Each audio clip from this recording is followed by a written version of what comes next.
somebody to lean on.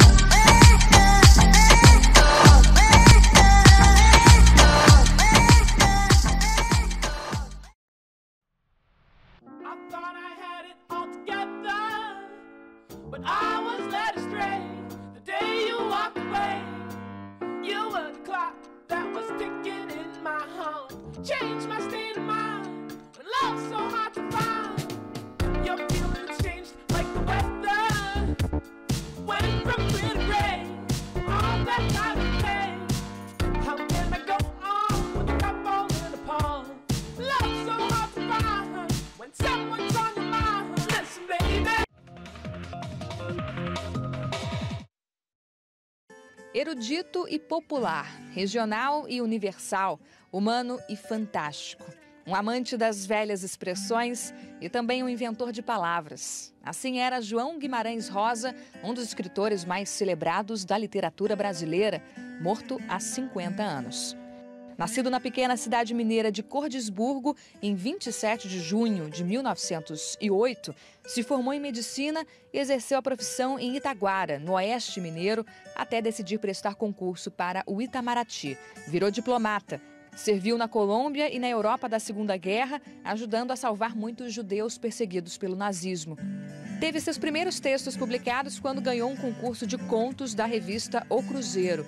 O primeiro livro foi a coletânea de contos Sagarana, que viria a ser o seu livro preferido. Gostava de brincar com as palavras, uma paixão que o levou a pesquisar expressões, o vocabulário e a fala de um Brasil esquecido pelo progresso. O indivíduo, o galhardo, o pé de pato, o sujo, o homem, o tisnado, o coxo, o temba, o azarape. Representante máximo do regionalismo de Guimarães Rosa é o romance Grande Sertão Veredas. Publicado em 1956, o livro é admirado pela linguagem e pela originalidade de estilo no relato do ex-jagunço Riobaldo, que relembra suas lutas, seus medos e o amor reprimido por Diadorim. O romance trata de lutas de jagunços naquela região do interior do Brasil, com um sistema quase medieval de grandes fazendeiros e com pouca justiça, pouca polícia, e havia grandes lutas e vendetas entre eles, não é? Tem um fundo telúrico, real, e aí passa-se uma história com transcendência, visando até o metafísico. Seria quase uma espécie de um Fausto sertanejo. O livro foi inspirado numa viagem do escritor ao interior de Minas Gerais.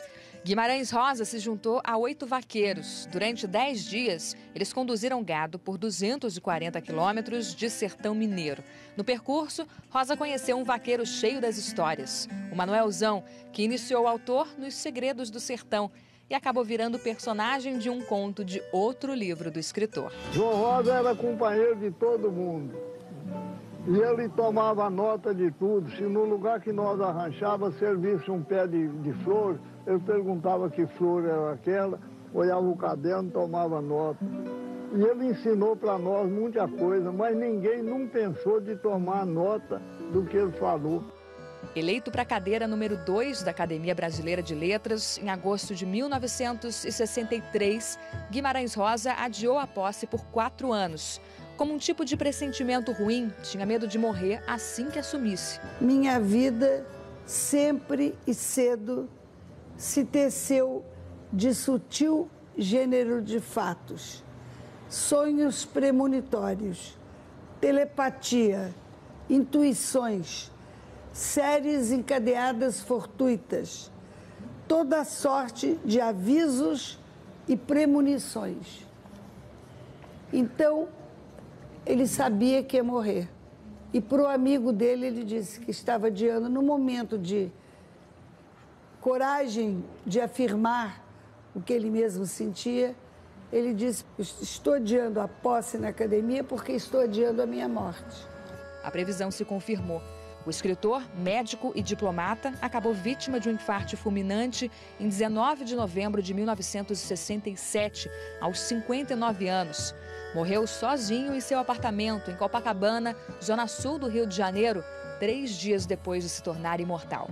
Deixou uma produção de apenas 8 livros, que mudou para sempre o curso da literatura brasileira. As pessoas não morrem, ficam encantadas. Além de traduzidas para várias línguas, as histórias de Guimarães Rosa também foram adaptadas para o cinema e para a televisão, como o filme Noites do Sertão, de 1984, baseado na novela Buriti, teve a atriz Débora Bloch como protagonista. E a obra-prima Grande Sertão Veredas, que virou minissérie na TV Globo um ano depois. Estrelada por Tony Ramos e Bruna Lombardi, foi dirigida por Walter Avancini. E assim como o livro, também foi um marco na televisão. E através da pessoa Guimarães Rosa, do ser humano Guimarães Rosa, foi que me apaixonei por Riobaldo e pelo Grande Sertão Veredas. Porque Riobaldo me parece, na verdade, o próprio Guimarães em busca da sua coerência, em busca de uma definição do seu universo pessoal. E nós embarcamos juntos aí, formando um triângulo. Eu, Riobaldo e Guimarães Rosa, em busca de alguma coisa, em busca de cada um de nós mesmos. Cara, veja. Um atirador do jeito que eu sei, não seria de mais valia ficar na guarda do arranjo que sair por aí dizedor de mensagem. Que boa sorte. Até na música, Guimarães Rosa foi reverenciado. Ficou encantado mesmo. Os maiores escritores brasileiros e uma canção que tem seu nome como autor, João Guimarães Rosa. O galo cantou na serra, da meia-noite pro dia. O touro berrou na vargem, no meio da vacaria, coração. Logo mais, às 8h30 da noite, a Globo News apresenta o documentário Sertanias, inspirado na obra de Guimarães Rosa, o escritor mineiro que criou e recriou palavras para traduzir o sertão com um estilo único. Você vai conhecer um projeto que acontece há 3 anos no noroeste de Minas Gerais. Um grupo de pessoas caminha quase 180 quilômetros numa rota baseada no Grande Sertão Veredas. A jornalista Juliana D'Ameto Guimarães Rosa, que é sobrinha do escritor, participou dessa jornada e assina a direção e o roteiro junto com o Alexandre Roldão. A gente vai ver agora um pedacinho desse grande trabalho que você confere hoje à noite. Bom, quanto mais a gente entra no sertão, a impressão que dá é que o sertão cada vez mais entra na gente.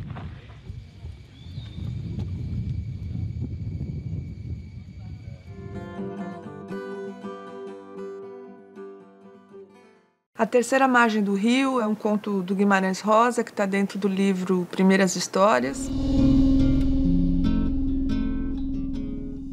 E nesse conto tem uma família que vive próxima de um rio. Num belo dia, sem nenhuma explicação, o pai resolve que ele vai partir para o rio numa canoa que ele manda construir. Ele não dá satisfação nenhuma, ele simplesmente diz que vai. O filho, que é o narrador da história, pede para ir com o pai não permite. E ele parte nessa canoa para o rio, onde ele fica para sempre. E a família se rompe por causa dessa decisão. E o filho fica o tempo todo se perguntando, né, sobre essa decisão. E quando chega no final da história, o filho resolve que o pai já está velho demais, já está à beira da morte, que ele vai assumir o lugar do pai. Mas quando o pai realmente se aproxima e fala para ele, pode ficar no meu lugar, o filho desiste e vai embora, ele foge. E o filho o tempo todo sofre de uma culpa que ele não sabe dizer qual é a fonte dessa culpa. O Guimarães Rosa, ele tem a linguagem do maravilhamento, a linguagem da transcendência, né? Porque ele fala de acontecimentos inverossímeis, implausíveis, como esse desse pai, né? Essa magia que ele imprime aos assuntos sobre os quais ele fala, na verdade, está na linguagem que ele usa. É a linguagem do fundo do Brasil, né? Da raiz, da alma do Brasil, mas também é uma linguagem internacional, global, porque ele falava 19 línguas, e também palavras que ele inventava e um jeito de estabelecer a gramática completamente particular. O ritmo da linguagem, as frases curtas, a colocação das vírgulas, tudo isso faz com que você leia o Guimarães Rosa com um tempo que é diferente do tempo da leitura normal, né? Um pouco como o sertanejo faz e um pouco como esse pai faz nesse rio, que é um outro tempo que ele vive. E muita gente fica tentando entender o que é esse rio. Será que é a morte? Será que é a vida? E eu digo que não, esse rio é esse rio. É a terceira margem. É um lugar que não está em nenhuma das duas margens em que a gente está acostumado a viver, e é o lugar onde Guimarães Rosa vive. E é um lugar, como ele fala muito lindamente, quando nada está acontecendo, é um milagre que não estamos vendo. O milagre para ele é simplesmente a gente estar aqui. E tudo o que cada pessoa faz é um milagre, né? É como se todos nós estivéssemos nesse rio. A terceira margem do rio, Guimarães Rosa, texto extraído de Primeiras Histórias. Nosso pai era homem cumpridor, ordeiro, positivo, e sido assim desde mocinho e menino, pelo que testemunharam as diversas sensatas pessoas, quando indaguei a informação. Do que eu mesmo me alembro, ele não figurava mais estúrdio, nem mais triste do que os outros conhecidos nossos, só quieto. Nossa mãe era quem regia e que ralhava no diário com a gente. Minha irmã, meu irmão e eu. Mas se deu que certo dia, nosso pai mandou fazer para si uma canoa. Era a sério, encomendou canoa especial, de pau vinhático, pequena, mal com a tabuinha da popa, como para caber justo o remador. Mas teve de ser toda fabricada, escolhida forte e arqueada em rijo, própria para dever durar na água por uns 20 ou 30 anos. Nossa mãe jurou muito contra a ideia. Seria que ele, que nessas artes não vadiava, se ia propor agora para pescarias e caçadas? Nosso pai nada não dizia. Nossa casa, no tempo, ainda era mais próxima do rio, obra de nem quarto de légua. O rio por aí se estendendo, grande, fundo, calado que sempre. Largo de não se poder ver a forma da outra beira. Esquecer não posso do dia em que a canoa ficou pronta. Sem alegria nem cuidado, nosso pai encalcou o chapéu e decidiu um adeus pra gente. Nem falou outras palavras, não pegou uma tule trouxa, não fez alguma recomendação. Nossa mãe, a gente achou que ela ia esbravejar, mas persistiu somente alva de pálida, mascou o beiço e bramou. Cê vai ou cê fique, você nunca volte. Nosso pai suspendeu a resposta, espiou manso para mim, me acenando de vir também por uns passos. Temi a ira de nossa mãe, mas obedeci de vez de jeito. O rumo daquilo me animava. Chega que um propósito perguntei: pai, o senhor me leva junto nessa canoa? Ele só retornou o olhar em mim, me botou a bênção com o gesto, me mandando para trás. Fiz que vim, mas ainda virei na grota do mato para saber. Nosso pai entrou na canoa e desamarrou pelo remar. E a canoa saiu, se indo, a sombra dela, por igual, feito um jacaré, comprida, longa. Nosso pai não voltou. Ele não tinha ido a nenhuma parte, só executava a invenção de se permanecer naqueles espaços do rio, de meio a meio, sempre dentro da canoa, para dela não saltar nunca mais. A estranheza dessa verdade se deu para estarrecer de todo a gente. Aquilo que não havia acontecia. Os parentes, vizinhos e conhecidos nossos se reuniram, tomaram juntamente o conselho. Nossa mãe vergonhosa se portou com muita cordura, por isso todos pensaram de nosso pai a razão que não queriam falar. Doideira! Só uns achavam, o entanto, de poder também ser pagamento de promessa, ou que nosso pai, quem sabe por escrúpulo de estar com alguma feia doença, que seja a lepra, se desertava para outra sina de existir, perto e longe de sua família dele. As vozes das notícias se dando pelas pessoas, por certas pessoas, passadores, moradores das beiras, até do afastado da outra banda, descrevendo que nosso pai nunca se surgia a tomar terra, em ponto nem canto, de dia nem de noite, da forma como cursava no rio solto, solitariamente.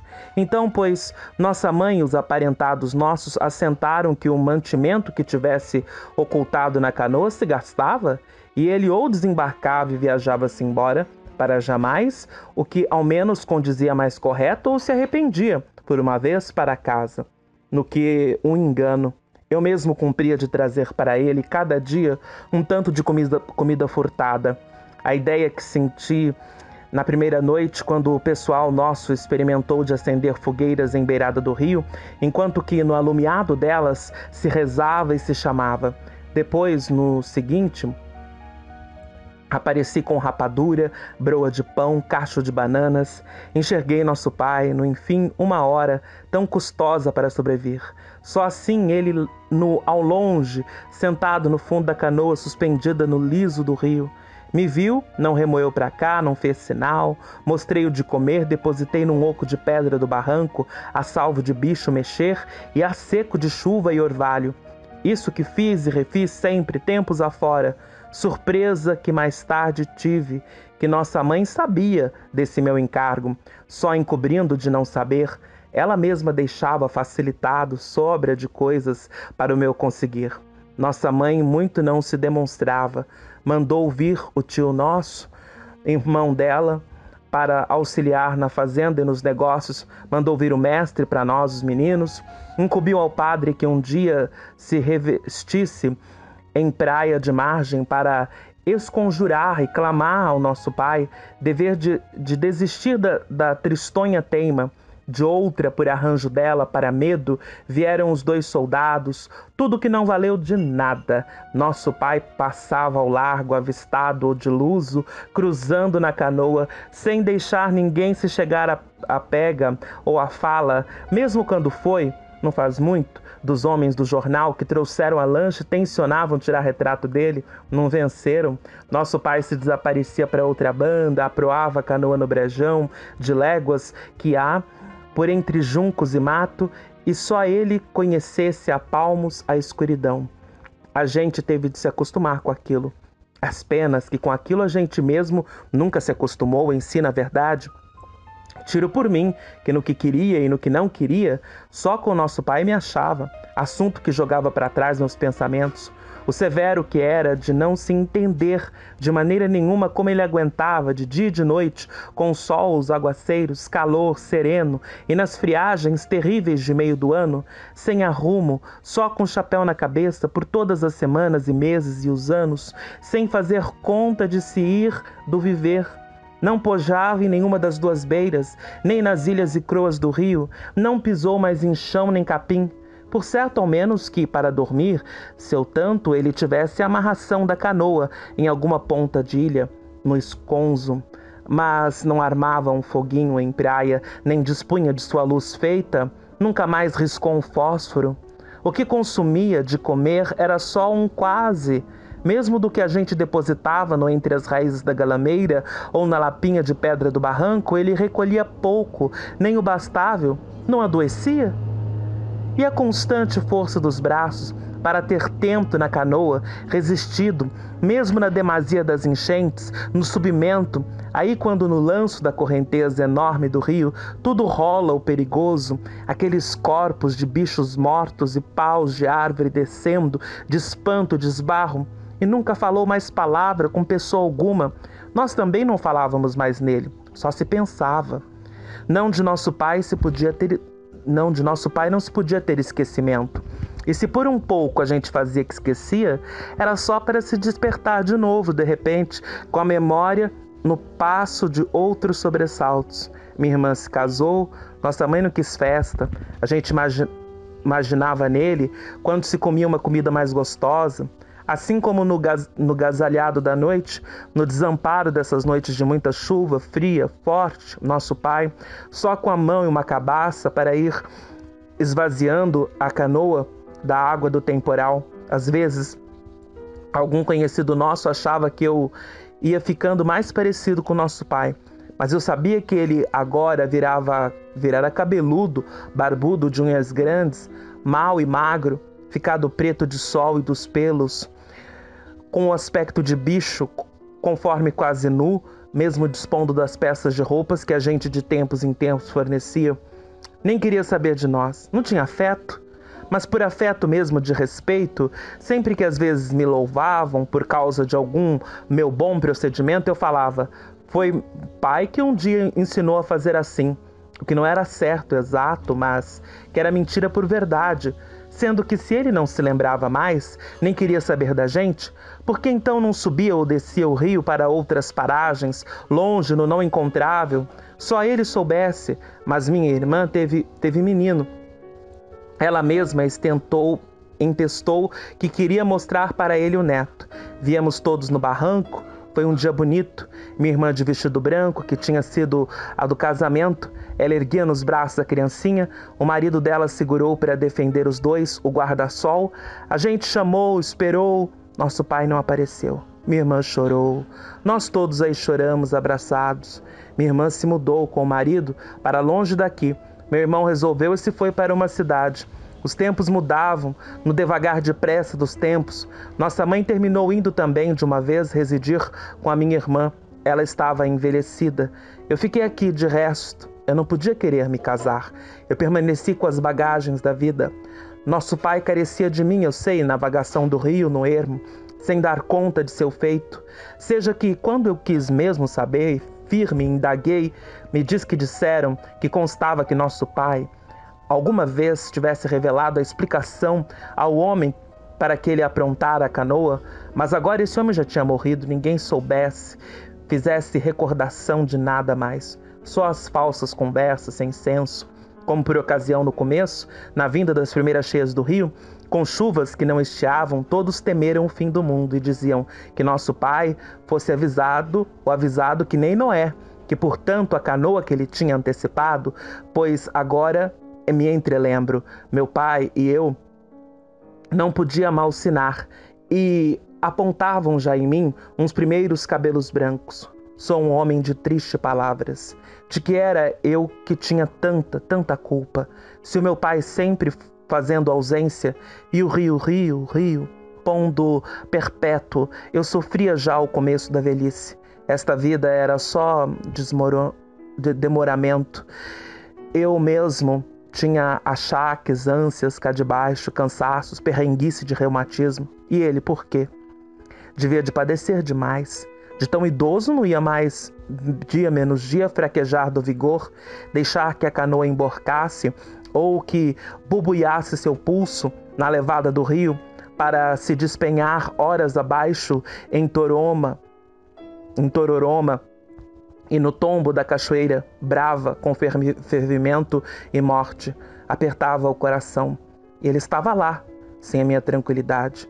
Sou culpado do que nem sei, de dor em aberto no meu foro. Soubesse, se as coisas fossem outras, eu fui tomado da ideia. Sem fazer véspera, sou doido? Não. Na nossa casa a palavra doido não se falava. Nunca mais se falou os anos todos. Não se condenava ninguém de doido, ninguém é doido. Ou então todos. Só fiz que fui lá com um lenço para o aceno ser mais. Eu estava muito no meu sentido. Esperei, ao por fim ele apareceu e lá o vulto. Estava ali sentado à popa, estava ali de grito. Chamei umas quantas vezes e falei o que me urgia, jurado e declarado. Tive de reforçar a voz. Pai, o senhor está velho, já fez o seu tanto. Agora o senhor vem, não carece mais. O senhor vem e eu, agora mesmo, quando que seja, ambas as vontades, eu tomo o seu lugar do senhor na canoa. E assim dizendo, meu coração bateu no compasso do mais certo. E ele me escutou, ficou em pé, manejou remo na água, proava para cá, concordado, e eu tremi profundo de repente, porque antes ele tinha levantado o braço e feito um saudar de gesto. O primeiro, depois de tamanhos anos decorridos. E eu não podia. Por favor, arrepiados os cabelos, corri, fugi, me tirei de lá, num procedimento desatinado, porquanto ele me pareceu vir da parte de além. E eu estou pedindo um perdão. Sofri o grave frio dos medos, adoeci. Sei que ninguém soube mais dele. Sou homem depois desse falimento? Sou o que não foi, o que vai ficar calado. Sei que agora é tarde e temo abreviar com a vida nos rasos do mundo. Mas, então, ao menos, que no artigo da morte peguem em mim e me depositem também numa canoinha de nada, nessa água que não para, de longas beiras. E eu, rio abaixo, rio afora, rio adentro, o rio.